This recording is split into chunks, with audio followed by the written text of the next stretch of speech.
দর্শক শ্রোতা এখানে একটু খেয়াল করেন, এই যে ভিডিওটা আপনারা স্ক্রিনে দেখতে পাচ্ছেন, এখানে টাইটেলটা দেখেন, চাচির সাথে আকাম করতে গিয়ে হাতে নাতে ধরা খেলো ভাতিজা, গ্রামবাসী ধরে বিয়ে দিল দুজনকে। তো দর্শক শ্রোতা এই টাইটেল দেখার পরে আমি ভিডিওতে ক্লিক করে ভিডিওটা দেখছি, সম্পূর্ণ ভিডিও অংশটুকু দেখছি, 8 মিনিটেরও বেশি ভিডিওটি। তো এখানে যে টাইটেলের সাথে ভিডিওর ভিতরে কোনো মিল নেই, একেবারে ভিডিওটি অন্য একটা বিষয়। তো এখানে একটু নিচের দিকে স্ক্রল করি, দেখেন এখানে ভিডিওটি 601K লাইক হয়েছে, অর্থাৎ 601,000 লাইক দিছে লোকে। এখানে 39K এখানে কমেন্ট করছে, 39,000 লোকে কমেন্ট করছে এবং 44,000 লোক এটা শেয়ার দিছে। তো দর্শক শ্রোতা এখানে যারা এখানে কমেন্ট করছে, লাইক করছে এবং শেয়ার করছে, তারা এমনি এমনি করেনি, অবশ্যই কারণ আছে। তো দর্শক শ্রোতা এখানে ভিডিওটি আমি দেখার পরে দেখলাম যে এখানে উপরে হচ্ছে মশলা মাখিয়ে টাইটেল দিছে, এই কারণে এত লোকে বেশি দেখছে। কারণ কোনো নেগেটিভ জিনিস যখন কারোর সামনে আসে তখন দেখার একটা ইচ্ছা হয়। আসলে ঘটনাটা কি, এখানে যে এটা লিখছে, চাচির সাথে আকাম করতে গিয়ে হাতে নাতে ধরা খেলো ভাতিজা, গ্রামবাসী ধরে তাদেরকে বিয়ে পড়িয়ে দিল, সেই তো ঘটনাটি জানার জন্য অবশ্যই লোকে ক্লিক করবে। তো এরকম মশলা মাখিয়ে যে একটা নিউজ করেছে, আর নিউজের ভিতরে অন্যরকম শুভাঙ্কারের ফাঁকি। তো দর্শক শ্রোতায় ভিডিওর মূল বিষয়বস্তু হলো একটা তালাকনামার একটা আসর গ্রাম্য সালিশের মাধ্যমে তালাক দেওয়া হচ্ছে। তো দর্শক শ্রোতা এখানে আমি ভিডিও একটু প্লে করে দেখাচ্ছি আপনাদের, তাহলে অল্প ভিডিওর কয়েক সেকেন্ড দেখলে আপনারা বিষয়টা বুঝতে পারবেন।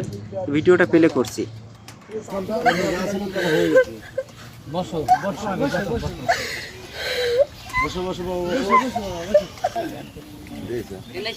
দেখতে পাচ্ছেন এখানে তালাকনামায় সই করা হচ্ছে।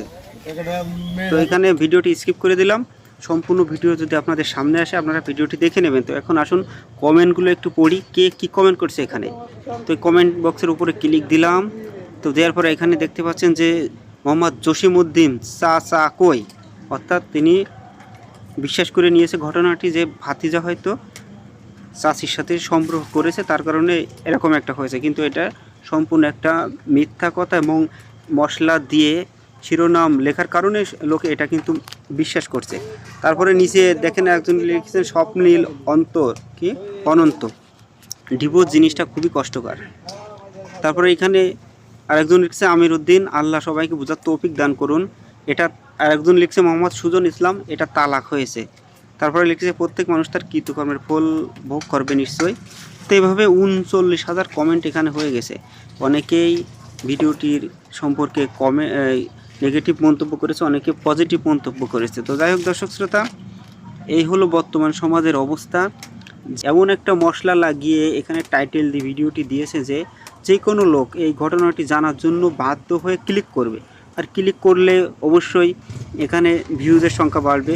তো যে ক্লিক করছে তার নিজস্ব সেন্স থেকে যে কোনো একটা কমেন্ট এখানে করে গেছে, সেক্ষেত্রে এখানে 40,000 কমেন্ট হয়ে গেছে, 44,000 শেয়ার হয়ে গেছে। অনেকে শেয়ার দিছে, এটা ভালো মনে করে শেয়ার দিছে, অনেকে বিষয়টা নেগেটিভ দিক থেকে শেয়ার দিয়েছে, অনেকে পজিটিভ দিক থেকে শেয়ার দিয়েছে। তো যাই হোক দর্শক শ্রোতা, আজ এখানে শেষ করছি। ভিডিওটি ভালো লাগলে আপনারা ভিডিওতে লাইক কমেন্ট শেয়ার দিবেন, এবং এরকম ধরনের যারা ভিডিও ছাড়ে মশলা লাগিয়ে অন্তত অন্যকে বেইজ্জতি করার জন্য, এরকম কাজ থেকে আপনারা বিরত থাকবেন। সবাই ভালো থাকবেন, সুস্থ থাকবেন, আল্লাহ হাফেজ।